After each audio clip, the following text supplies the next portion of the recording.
Hey everyone, how you all are? I hope you all are fit and fine and doing good. In this video, we will complete the remaining part of the chapter My House. Okay, I hope you remember the previous video, and in this video we will go forward in this chapter, and today we will complete this. Okay, and in the next one video you will get a whole summary and revision of this chapter, so each and everything will clear to you. Okay, now let's start. In this video I have to discuss about the house cleaning.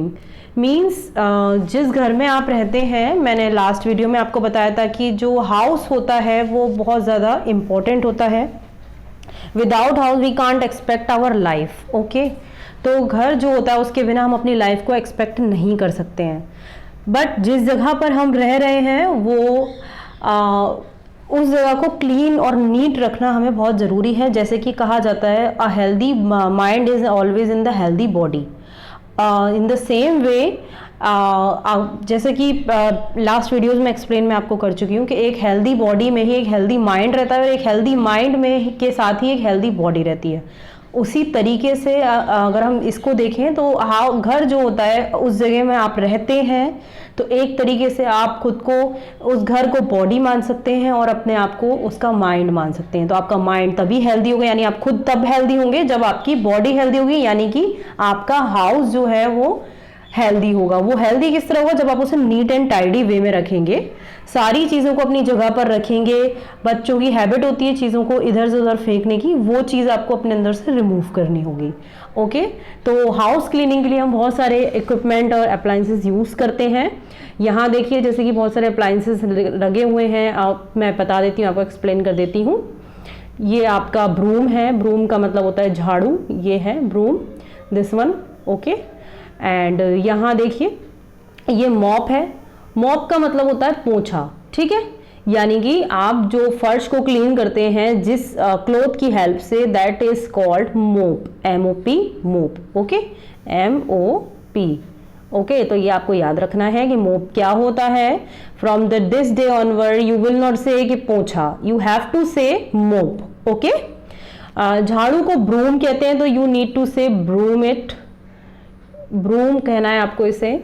और फिर next one है bucket. BUCKET. Bucket you know very well, आपको बहुत सारे बच्चों को पहले से भी पता होगा. ओके, अब आती है ये लास्ट वन, वो है dustbin. Dustbin is very important. आपको जो भी गार्बेज डालना होता है, जो भी गार्बेज आप थ्रो करते हैं वो आप एक प्लास्टिक कंटेनर में स्टोर करते हैं कुछ टाइम के लिए, और फिर उस कंटेनर से निकाल कर उसको घर के बाहर किसी ऐसी जगह पे थ्रो किया जाता है जहाँ से उसे डिस्पोज किया जा सके. ओके, तो dustbin is very necessary for house, because अगर डस्टबिन नहीं होगा घर में तो आपकी जो यूज्ड थिंग्स हैं जो आपको नहीं यूज़ करनी है और ऑलरेडी यूज़ हो चुकी हैं, लाइक आपका ये पेन है जो कि उसकी रिफिल है वो फिनिश हो चुकी है, तो वो आपको कहीं ना कहीं थ्रो करनी है तो आप डस्टबिन में डालेंगे. कॉटन बर्ड्स अगर आपने यूज़ किए, आपने ईयर क्लीन करे हैं और कॉटन बर्ड्स आपकी वेस्ट हो गई हैं तो वो आपको वहाँ, तो और बहुत सारा वेस्ट होता है जैसे किचन वेस्टेज है. किचन वेस्टेज यानी वेजिटेबल और फ्रूट्स के जो पील्स होते हैं वो होते हैं, तो ये सब हम स्टोर करते हैं डस्टबिन के अंदर. Okay, so dustbin is essential part. Mop, broom and bucket are also very important. Okay, so you always throw the garbage in the dustbin. Not only in your house. आपको सिर्फ house में अपने garbage को नहीं store करना होता, house में ही आपको ये चीज़ ध्यान नहीं रखनी होती. You need to understand this for each and every place. For example, if you are studying, if you are standing in the class or you are sitting in the class और आपके पास कुछ खाने के लिए है, something is there with you. कई बार बच्चे क्या करते हैं, चुपके से उसे टेबल के नीचे थ्रो कर देते हैं कि मैम को पता लग गया, but ma'am knows everything. And frequently I check the tables and I check under the tables and under the chairs कि बच्चों ने वहाँ क्या किया है. Okay, so you should always throw the garbage in the dustbin, and this should be the principle of your life. Garbage को कभी भी आपको डस्टबिन के अलावा कहीं और नहीं फेंकना होता है. ठीक है, आगे देखते हैं. आई होप आपको क्लीनिंग वाली बात बिल्कुल समझ में आ गई होगी. अब हम बात करते हैं कि जो हाउसेज होते हैं, लास्ट टाइम मैंने आपको बताया था कि house is very essential for the human being. In the ancient time people live in the natural case, but now people live in the different houses according to their needs. तो जो हमारी needs होती है उनके according, जो हमारा climate होता है, आसपास का जो एटमॉस्फेयर होता है उसके अकॉर्डिंग हम हाउस बिल्टअप करते हैं और उसी में रहते हैं। यानी कि हमारे आसपास किस तरह का मौसम है, क्लाइमेट किस तरह का है, उसको ध्यान में रख के हम हाउस बनाते हैं। तो हाउस अगर यहाँ पर देखिए तो जो पिक्चर है वो इग्लू है, यानी this type of house is made up of ice. Okay, तो igloos are houses in a very cold places. तो इग्लूज कहाँ बनाए जाते हैं? जहाँ बहुत ज़्यादा ठंड पड़ती है और बहुत ज़्यादा आइसी एरिया होता है, तो उस जगह पर इस टाइप के हाउसेज बनाए जाते हैं। ये इसका एंट्रेंस होता है, यहाँ से एंटर किया जाता है। और इसकी खासियत ये होती है कि ये अंदर बाहर से ये बहुत ज़्यादा बिल्कुल आइस मेड होता है, तो ये अंदर जो है वो हीट प्रोड्यूस होती है। हीट मतलब पीपल फील करते हैं कि अंदर गर्म है, और बाहर जो है वो ये बहुत ज़्यादा ठंडा होता है। तो उसकी जो वॉल्स होती हैं वो इतनी ज़्यादा थिक होती हैं कि अंदर इनसाइड एरिया में बहुत ही ज़्यादा वार्म फील होता है और लोगों को ठंड नहीं लगती। तो जिस जगह पे बहुत ज़्यादा आइस फॉल होती है, वहाँ पर स्नोफॉल होता है, इतना ज़्यादा स्नोफॉल होता है, तो उस जगह पर लोग इग्लूज बनाकर रहते हैं। ठीक है, इग्लूज के अंदर रहते हैं जिससे कि उन्हें अंदर जाने पर हीट फील हो, वार्म फील हो और उन्हें ठंड ना लगे। ओके, तो जिस जगह पे स्नोफॉल ज़्यादा होती है वहाँ पर इग्लूज को बनाया जाता है। तो क्वेश्चन अगर पुटअप होता है कि स्नोफॉल किस जगह पर हम इग्लूज बनाते हैं, इग्लूज किस जगह पे एग्जिस्ट करते हैं, या कौन सी ऐसी जगह होती हैं जहाँ पर लोग इग्लूज बना के रहते हैं, तो your answer will be the places where lot of snowfall taken place. Okay, so people make houses with ice से ही हाउस बनाया जाता है, और इस हाउस को कहते हैं इग्लू। क्या कहते हैं? इग्लूज। ओके, तो आगे बढ़ते हैं। वुड हाउसेस आपने बहुत बार न्यूज़पेपर में पढ़ा होगा, and lot of time you have seen in the news also that a particular place earthquake happened, और वहाँ पे बहुत सारे घर टूट गए, अर्थक्वेक आ गया। ओके, सारी शॉप्स टूट गई, बिल्डिंग्स नीचे गिर गई। तो ऐसी जगहों पर जहाँ पर जो प्लेसेस बहुत ज़्यादा प्रोन होते हैं अर्थक्वेक के लिए, यानी कि उन जगहों पर अगर बहुत ज़्यादा अर्थक्वेक आता है फॉर एग्जाम्पल, तो at that time people need to make the houses with the light material. Okay, वहाँ पर अगर light material, wood is a very light material, if you throw a piece of wood in the water, so you can understand this thing easily that अगर ये पानी का glass है और इसमें वाटर है और आपने एक डंप कर दिया इसमें वुडन पीस, तो वुडन पीस कभी भी इसमें डूबेगा नहीं, सिंक नहीं होगा। ठीक है, तो ये चीज़ आपको ध्यान में रखनी है कि वुड जो है इज़ वेरी लाइट मटेरियल। अगर हम ब्रिक, सीमेंट और मोटार इन सब की बात करें, so they are very heavy. Okay, तो अगर हैवी चीज़ें उससे अगर घर बनाया जाता है तो उसके अंदर रहने वाले लोगों पर वो चीज़ें गिर जाती हैं, जिससे वो अंदर दब जाते हैं। ठीक है, तो वो उनको बहुत ज़्यादा इंजरीज हो सकती हैं, बहुत सारी चीज़ें डैमेज हो सकती हैं जो अंदर रखी हैं। लेकिन उससे बचने के लिए वहाँ पर लोग क्या करते हैं, वुड के हाउस बनाते हैं। वुड हाउस बहुत लाइट मटेरियल होता है, इतना लाइट मटेरियल होता है कि वो ईजिली उस हाउस को मतलब उसमें से बाहर निकल सकते हैं, अपना सामान बाहर निकाल सकते हैं। और इस ऐसी जगहों पर तो कभी भी आपसे क्वेश्चन पूछा जा सकता है कि why people make wooden houses, just because in the some area lot of area is there on the earth which are prone to earthquake की वजह से वो एरिया बहुत ज़्यादा रिस्की होते हैं। तो रिस्क को कवर करने के लिए, रिस्क को कम करने के लिए वुड हाउस बनाए जाते हैं। ठीक है, आगे देख लेते हैं।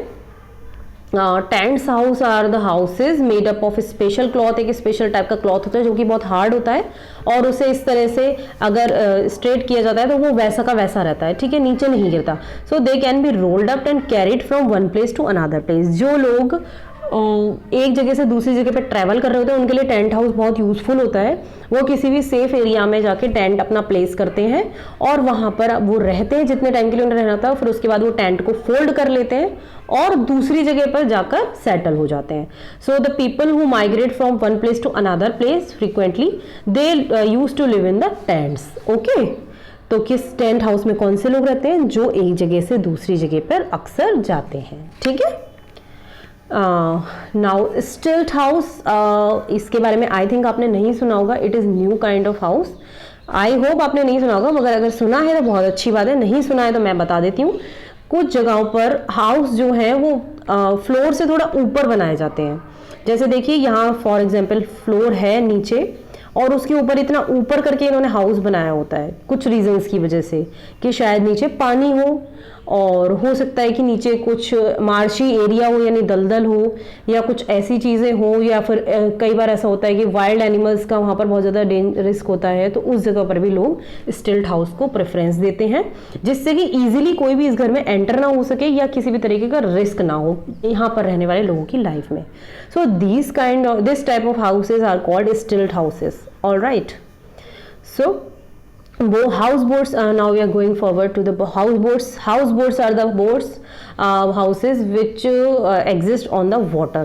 ओके तो जो पानी पर हाउसेस होते हैं, फॉर एग्जांपल एक स्टिल यहाँ पर एक स्ट्रीम है या फिर रिवर है और वहाँ पर हाउसेस इस तरह से बनाए गए हैं, फ्लोटिंग हाउस होते हैं ये। इनके अंदर सारी चीज़ें अवेलेबल होती हैं विच आर नीडेड।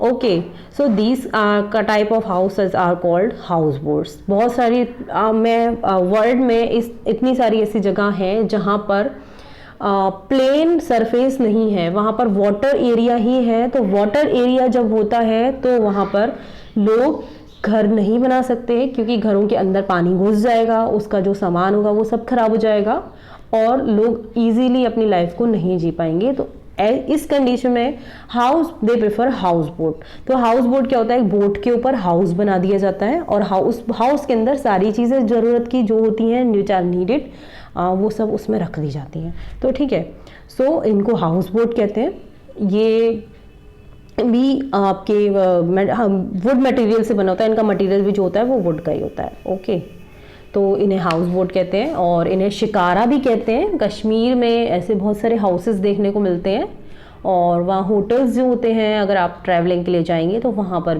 होटल्स भी हाउस बोट के ही होते हैं। आप वहाँ आराम से हाउस बोट में रह सकते हैं और इन्जॉय कर सकते हैं। ऑल राइट, अब देखिए समरी देख लेते हैं चैप्टर की समरी बहुत इजी है एंड स्टार्ट करते हैं। A house keeps us safe from rain, from heat, cold, wild animals and unwanted people. As I told you earlier that if house will not be there with you, अगर house आपके पास नहीं होगा तो आप बहुत ज़्यादा परेशान हो जाएंगे। लाइक रेन है, स्टॉर्म है, ओके, कोल्ड है, ठंड है, यानी और एनिमल्स हैं जो कभी भी आपके घर में कभी भी आपके पास आ सकते हैं, आपको हार्म कर सकते हैं। कुछ अनवांटेड पीपल होंगे जो आपको हार्म करेंगे अगर आपके पास घर नहीं होगा तो घर बहुत ज़्यादा ज़रूरी है। House is very very important for you, so you always thank to God that you have a house which is full with all the necessary things. Okay, so always thank to God and always thank to your parents also. Okay, so there are different type of houses as I told you. Lot of houses are there, igloo है, stilt house है, tents are there, woods houses are there. All right, so और different कच्चा house होता है, mud house मैंने आपको बताया था। मड हाउस होता है जो कि मड से बना होता है और बहुत कूल एरिया में कूल होता है वो, लेकिन मतलब उतना ज़्यादा स्ट्रॉन्ग नहीं होता है। पक्का हाउस होता है जिसमें आप रहते हो, ओके, जो कि ब्रिक से, सीमेंट से, इन सब से मिलके बना होता है। ओके, तो different types of houses are there according to the needs of people. Okay, some houses are made up of brick, steel and cement and some houses are made up of mud and dry grass. तो जो mud और dry grass से बने होते हैं उन्हें कच्चा house कहते हैं और जो सीमेंट और स्टील और ब्रिक्स से बना होता है उसे पक्का हाउस कहते हैं। So there are many rooms in a house. मैंने आपको बताया था कि डिफरेंट रूम्स होते हैं। लिविंग रूम है और आपका किचन है, वॉशरूम है। एक स्मॉल वीडियो भी मैंने आपके लिए लगाई थी लास्ट वीडियो में जिसमें मैंने सब कुछ आपको बताया था। Okay, so we should keep our house neat and clean. Okay, neat and tidy. I hope आपको चैप्टर क्लियर हो गया होगा। ये चैप्टर की एक्सरसाइज है, इसमें फिलिंग द ब्लैंक्स हैं और यस और नो है और एक फन एक्टिविटी है जिसमें आपको पिक्चर्स को देखना है और पिक्चर्स देखकर आपको यहाँ रूम का नेम लिखना है कि ये किस रूम में मिलते हैं। फॉर एग्जांपल यहाँ बेड लगा हुआ है तो बेड कहाँ होता है, बेडरूम में होता है। ठीक है, किचन में तो नहीं होता ना बच्चों, क्यों नहीं होता ना। सो बेड कहाँ होता है, बेडरूम में होता है। बकेट एंड मग कहाँ होते हैं, वॉशरूम में यानी बाथरूम में होते हैं। गैस ओवन किधर होता है, गैस ओवन किचन में होता है। सोफ़ा कहाँ होता है? लिविंग रूम में या ड्राइंग रूम में। टेलीविज़न कहाँ होता है? ड्राइंग रूम में या लिविंग रूम में। Okay, this is dining room. यहाँ बैठ के घर के सारे फैमिली मेम्बर्स लंच, डिनर और ब्रेकफास्ट करते हैं। ओके, सो ये आपको करना है। आपको ये एक्सरसाइज करनी है येस और नो वाली, और आपको ये एक्सरसाइज करनी है filling the blanks. Okay, a day after मैं आपको इसका सॉल्यूशन भी दूंगी। आई होप आपको वीडियो अच्छी लगी होगी और आपको सब कुछ समझ में आ गया होगा। Best of luck for you future. Thank you very much.